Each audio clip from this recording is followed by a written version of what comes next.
భారీ స్థాయిలో ఐఏఎస్ అధికారులను బదిలీ చేసింది రాష్ట్ర సర్కార్. కొత్త సీఎస్తో పాటు సీనియర్ ఐఏఎస్ అధికారులను బదిలీ చేసి తన మార్కు చూపించారు సీఎం రేవంత్. ఇక ప్రభుత్వ పథకాలు, అభివృద్ధి కార్యక్రమాలు గ్రౌండ్ లెవెల్లో తీసుకెళ్లడంపై ఫోకస్ పెట్టారు సీఎం.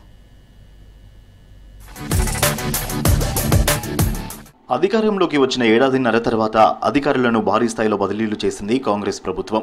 కీలకమైన పోస్టుల్లోని సీనియర్ ఐఏఎస్ అధికారులను పలు శాఖల నుంచి ట్రాన్స్ఫర్ చేసింది. బీఆర్ఎస్ హయాంలోని అధికారులను బదిలీ చేయకుండా అదే శాఖల్లో కాంగ్రెస్ ప్రభుత్వం కంటిన్యూ చేస్తోందని విమర్శలు వినిపించాయి. వాటన్నింటికీ ఐఏఎస్ల ట్రాన్స్ఫర్స్తో చెక్ పెట్టింది ప్రభుత్వం.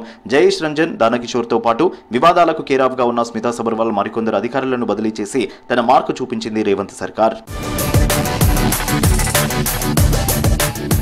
ఈ నెల 30తో సీఎస్ శాంతికుమారి పదవీకాలం ముగియనుంది. దీంతో ఆర్థిక శాఖ ముఖ్య కార్యదర్శిగా ఉన్న రామకృష్ణారావును కొత్త సీఎస్గా నియమించింది ప్రభుత్వం.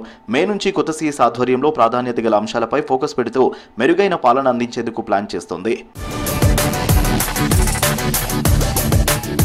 ప్రభుత్వ ఆలోచన విధానంపై అధికారులకు సీఎం రేవంత్ రెడ్డి చాలాసార్లు క్లారిటీ ఇచ్చినా అధికారుల్లో మార్పు కనిపించలేదు. దీంతో పెద్ద ఎత్తున అధికారుల బదిలీ చేపట్టారు సీఎం. మరికొన్ని రోజుల్లో కొన్ని జిల్లాల కలెక్టర్ల బదిలీ జరగనున్నట్టు చర్చ జరుగుతోంది. పూర్తి స్థాయిలో అధికారుల బదిలీలు జరిగాక పాలన పరంగా మరికొన్ని కీలక నిర్ణయాలు తీసుకోనున్నట్టు తెలుస్తోంది.